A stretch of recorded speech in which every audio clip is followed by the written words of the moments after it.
यीशु के पाक बरकत और जलाली नाम में आप सबको को इवेंजलिस्ट राधिका सदीक मसीह का सलाम। शुक्रगुजारी करते हैं जिंदा खुदा की जो बड़ा मेहरबान है और जिसके नाम के आगे हर एक घुटना झुक जाता है।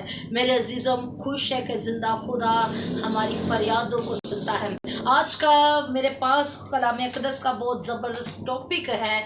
ये टॉपिक है कि पावर ऑफ ब्लड, खून की क्या क़ुव्वत है, क्या खून बाइबल के मुताबिक क्या अहमियत रखता है ब्लड। तो मेरे अजीज़ों, जब हम ब्लड को देखते हैं तो साइंस के लिहाज से भी और बाइबल के लिहाज से भी सबसे ज़्यादा इंसानी बदन के अंदर अहमियत ब्लड को दी गई है।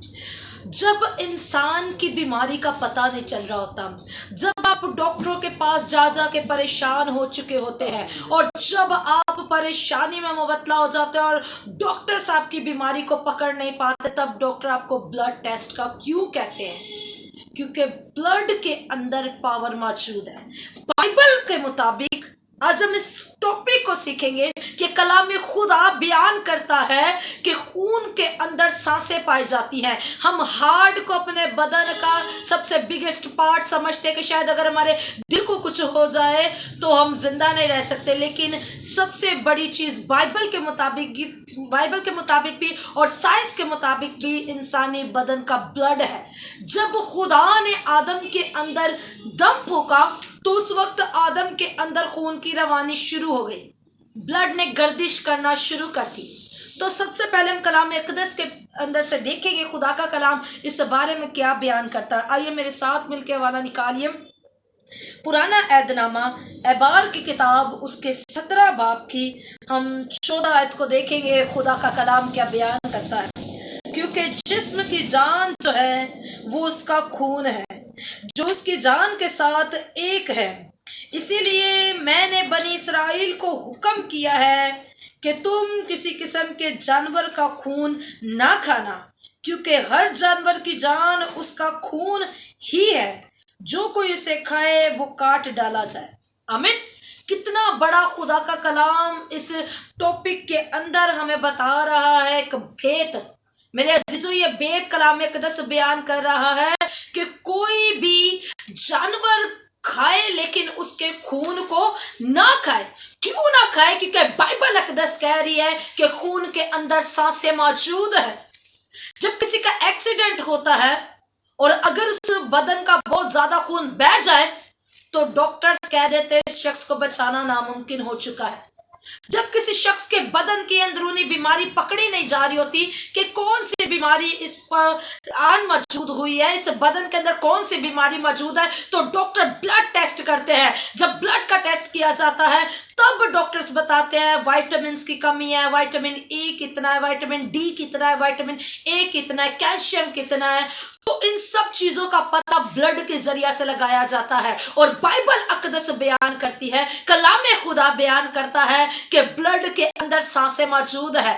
जब पहला ऐद जो कि आदम और हवा के साथ बांधा गया उस वक्त भी खून बहा। जब जब आप वादे को देखेंगे वहां पे आपको कुर्बानी और खून का जिक्र मिलेगा। तो आइए मेरे साथ मिलके पैदाइश की किताब निकालिए।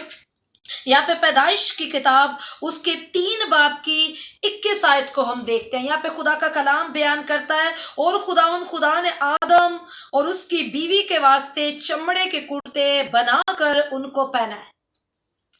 जब आदम और हवा जो है, जब उन्होंने उस नेकोबत की पहचान के दरख्त का फल खाया और जब उन्हें सब कुछ पता चलना शुरू हो चुका है, जब उन पर हिकमत भी जारी हो चुकी है और दुनियावी भेद भी उन पर खुल चुके हैं, तो खुदा ने उस वक्त चमड़े की कुर्ते उन्हें पहनाए। वो चमड़ा कहां से आया? वो चमड़ा जो है एक बर्रे को ज़बा किया गया। वो बर्रा क्यों ज़बा किया गया? क्योंकि यहाँ पे हमें पैदाइश इसका 3 बाब और 15 आयत बताती है, और मैं तेरे और औरत के दरमियान और तेरी नस्ल और औरत की नस्ल के दरमियान अदावत डालूंगा। वो तेरे सर को कुचलेगा और तू उसकी एड़ी पर काटेगा। खुदा ने यहाँ पे सांप और औरत की नस्ल के बारे में बयान किया कि मैं अदावत डालूंगा। जब खुदा ये वादा कर रहा है, ये अहद कर रहा है, तो खुदा ने उस वक्त जानवर की कुर्बानी उस वक्त चढ़ाई गई है और उस जानवर के ब्लड के साथ इस अहद को सील किया गया। मेरे अजीजों, जब जब आपको अहद का जिक्र मिलेगा, जब खुदा मूसा के साथ अहद बांधता है, तब भी उन्होंने बर्रा ज़बा किया और उसके ब्लड के साथ अहद बांधा गया। जब जब आपको अहद नजर आएगा, तब तब आपको ब्लड नजर आएगा। नए अहदनामे के अंदर जब खुदा ने अहद अपने बेटे के जरिया से बांधा, तब भी उसके बेटे ने अपना लहू बहा के और कीमत दी है। क्यों ब्लड बदन में से निकालने के बाद ब्लड को ब्लड बैंक के अंदर रखा जाता है? अगर ब्लड बैंक में ब्लड को ना रखा जाए तो वो ब्लड जो है वो डेड हो जाता है, क्योंकि खून के अंदर सांसें मौजूद है। और जब हम पैदाइश 4 बाब उसकी हम यहाँ पे 10 आयत को देखते हैं, 10 और 11 आयत खुदा का कलाम बयान करता है। फिर उसने कहा कि तूने ये क्या किया? तेरे भाई का खून जमीन से मुझको पुकारता है और अब तू जमीन की तरफ से लानती हुआ। यहाँ पे खुदावन जिंदा खुदा जो है काहिन से बात कर रहा है। जब काहिन ने हब्बल को कत्ल किया, जब उसने अपने भाई का कत्ल कर दिया, तो खुदा कह रहा है काहिन काहिन तू कहाँ है? और काहिन चुप रहा है और खुदा कहता है हब्बल कहाँ है? तो वो कहता है मुझे क्या पता, क्या मैं उसका मुहफ्फिज हूँ? खुदा कहता है कि तूने काहिन क्या किया? तेरे भाई का खून मुझे जमीन से पुकारता है। खून क्यों पुकार रहा है? खून क्यों पुकार के खुदा से फरियाद कर रहा है? क्योंकि खून के अंदर सांसें मौजूद है। और पुराना अहदनामा बयान करता, तो खुदा ने कहा कि तू किसी जानवर के गोश्त को तो खाना, लेकिन उसके खून को ना खाना। यहाँ पे लफ्ज़ पीना भी इस्तेमाल किया जा सकता था, लेकिन खाना इसलिए जाहिर किया गया कि खून के अंदर सांसें मौजूद है, यानी कि एक पूरी जिंदगी जो है वो ब्लड के अंदर मौजूद है। तो मेरे अजीज़ों, नए अहद का जो लहू है वो यीशु अल मसीह का है। और पुराने अहदनामा में ये कहा गया कि तुम खून को ना खाना, लेकिन नए अहद में जो यीशु का लहू है उसे पीने का कहा गया। क्यों पीने का कहा गया? क्योंकि यीशु के लहू के अंदर जो पावर है वो हमारी ज़िंदगी में जब आती है तो हमारे हर तरह की गुनाह धुल जाते हैं, हमारी हर तरह की लाचारियाँ ख़त्म हो जाती हैं, हमारे हर तरह के ऐब ख़त्म हो जाते हैं, क्योंकि यीशु का लहू पाक है। और यीशु अल मसीह ने जब ईद फसह को सेलिब्रेट किया, तो ईद फसह पे उसने रोटी ली और कहा कि ये मेरा बदन है, और उसने जूस लिया और जूस को कहा कि ये मेरा लहू है। फिल हकीकत ये पीने की चीज़ है। तो उसने कहा मेरे लहू को पियो, मेरा लहू जो पिएगा वो नजात, रहाई और बहाली को पाएगा। आज यीशु के लहू को पीने की ज़रूरत है। वो आपके ज़िंदगी को बदल देगा, वो आपके अंदर नजात को डाल देगा, और वो आपकी ज़िंदगी को जब तब्दील करेगा तो आप नए मखलूक, नए इंसान बन जाएंगे।